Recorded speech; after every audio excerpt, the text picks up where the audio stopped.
nagbububong tayo ng yero sa kusina. Boss, ngayon meron lang akong i-share. Ito naman sa aking sa aking pananaw. Pinagtatalunan kasi yung pinakadunggot daw dapat nasa loob. Ito nasa loob daw yan. Nasa loob daw. Kaya ngayon siguro yung naggagawa ng yero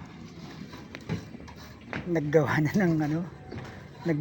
ng diskarte. Ito nasa dunggot, ito nasa labas. Ang ginawa, dinalawa na kabilaan na meron para siguro hindi na pagtalunan. Yun lang po.